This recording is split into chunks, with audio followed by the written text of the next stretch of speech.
Live, News 8's Good Morning Connecticut starts now.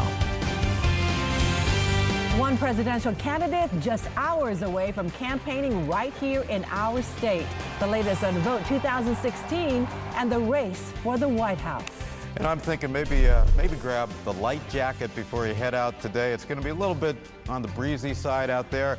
Here's a live look, beautiful scene. This is New Haven on a Friday morning. Made it to Friday. It is, Looking and it good. is 6 a.m. on this Friday morning. Thanks for spending this morning with us. I'm Jocelyn Momenta in for Laura Hutchinson. Good morning, Jocelyn. Good morning, everybody. I'm Keith Coons. Gil has this day off. We are joined once again by meteorologist Sam Cantro. And not a lot of rain today, like yesterday, right? No, much different than it was yesterday. Temperature-wise, we'll end up being a little bit cooler, which I guess that's sort of the balance there. Cooler temperatures, less likelihood for us to see rain. None on the horizon here as we take a look at New London with a wind out of the west-southwest, which is a milder wind direction. That's what gave us the milder temperatures that we saw.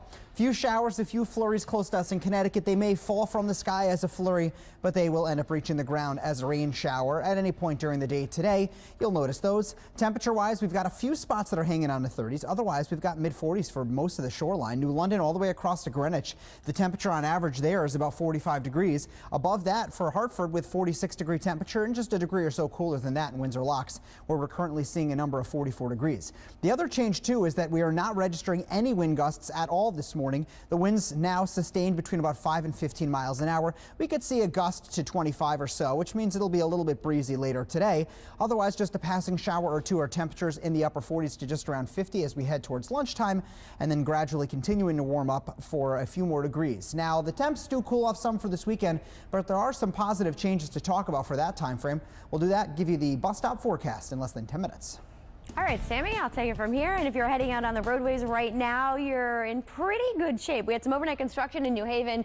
Actually, quite the tie-up as it wrapped up, but that was about a half an hour ago. And right now, you could tell by the headlights and the taillights, we are looking pretty nice. Same situation here in Waterbury. The headlights coming towards you, that is westbound traffic moving towards Middlebury, Southbury, Newtown, Danbury. That is clear right to the New York State line. Eastbound, you could set the cruise control, take off right into Southington, Newbury, and into Hartford. Once you're here in the capital city, all of our major roadways are looking good. Exit 46 has since reopened. That's that ongoing construction project. The ramp is closed in the overnight hours. Looking good in eastern Connecticut as well. We will check planes and trains coming up in the next 10 minutes. Check the cameras for yourself at WTNH.com. Jocelyn, over to you. Teresa, thanks. We begin this half hour with our Vote 2016 coverage. Here's a look at what the presidential candidates are doing out on the campaign trail today.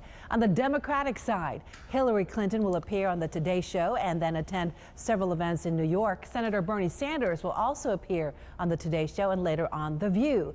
For the Republicans, Donald Trump and Senator Ted Cruz do not have any scheduled events. Governor John Kasich will attend events in New York and right here in Connecticut. Keith? Jocelyn, Ohio Governor John Kasich today will become the first 2016 presidential candidate to make a campaign stop here in our state. Today, Kasich will hold a town hall meeting with voters on the campus of Sacred Heart University in Fairfield. Now, more than 1,000 tickets have already been requested. Kasich trying to position himself as the compromise candidate at a brokered national convention in July. Connecticut is almost tailor-made for John Kasich compared to the other two candidates. You know, there's a long tradition of, if you will, moderate, New England type politics here. Connecticut represents a fiscal conservative Republican value with a moderate social perspective that is a perfect fit for the governor. Fairfield State Senator Tony Wong is one of those moderate Republicans. He is also the state chair for the Kasich campaign. Wong notes Fairfield County has the highest Republican registration in our state. It is also one of the most fertile grounds in the nation for raising campaign cash. Keith, a new poll by the Associated Press shows a majority of Americans do not have a favorable view, for the most part, for both political parties. The poll shows 2 out of 3 people have an unfavorable view of the GOP. That works out to mean only about 30% of Americans appear to like the Republican Party. The poll also shows 48% like what the Democratic Party is doing. 50% have an unfavorable view. Now, those numbers remain pretty much the same as October of 2014. Jocelyn, the Democratic presidential candidate sending representatives to New Haven trying to drum up support. Senator Nina Turner from Ohio, sitting in for Democratic hopeful Senator Bernie Sanders. Congresswoman Sheila Jackson Lee of Texas, representing Hillary Clinton. The two talking about issues like jobs, women's rights, and the cost of college. The Republican State Party chair says it has been in contact with the candidates and discussed places to set up headquarters. They will soon have boots on the ground across the state of Connecticut. Joss? Keith, the presidential candidates are putting a lot of focus on New York, a state worth hundreds of delegates. Here's ABC's Stephanie Ramos. Hillary Clinton on the fore. The former senator from New York swiping her Metro card a few extra times, then finally squeezing onto the subway for a one-stop ride from Yankee Stadium to 170th Street in the South Bronx. Clinton not letting go of Bernie Sanders' recent comment to the Daily News. How do you get on the subway today? Got a token? Are you gonna? I think it was my first term when we changed from tokens to Metro cards. The Empire State, now the battleground. Clinton, for the first time, talking about this comment from Sanders. I don't believe that she is qualified. Well, it's kind of a silly thing to say. Sanders strolling down Midtown Manhattan streets, greeting fellow Brooklynites. After the New York primary, only 3 large states are left to vote: California, New Jersey, and Pennsylvania. Sanders needs to win all 4 with large margins to catch up to Clinton. On the GOP side, Donald Trump making sure his fellow New Yorkers don't forget Ted Cruz's comments about New York values months ago. Do you remember during the debate when he started lecturing me on New York values like we're no good?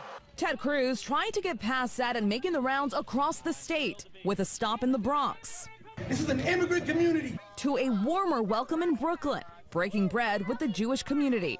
And upstate, outside Albany, sticking to his message. If we nominate Donald Trump, Hillary wins.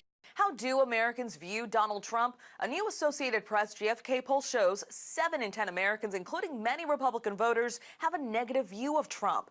Cruz hopes his recent primary win gives him the momentum ahead of the next big vote, April 19th. Stephanie Ramos, ABC News, Washington. And if you have yet to register to vote, your time is running short. Coming up at 6:30, how you can still cast your ballot in the April 26 primary. We have got you back this morning with some important voter registration deadlines. That's coming your way in our next half hour. And we are your home for everything Vote 2016, all the way through the general election in November. So be sure to stay with News 8 for continuing coverage of the race for the White House. A lot of people got caught out in the rain yesterday. Not a concern today, Sam? No, not nearly as much of a concern, Keith. You may be using the windshield wipers at times today, but if you do, well, you're not going to be using them for too long. Our temperatures aren't too bad this morning. We're between about 41 and 45 degrees. Long Wharf not doing bad this morning at 46. 44 is the temp in Sterling and in Ashford. We're seeing a temperature of 41 degrees. Ashford, closest spot to see any stray showers at this point, but there will be a few that start to roll into western Connecticut over the next half hour or so.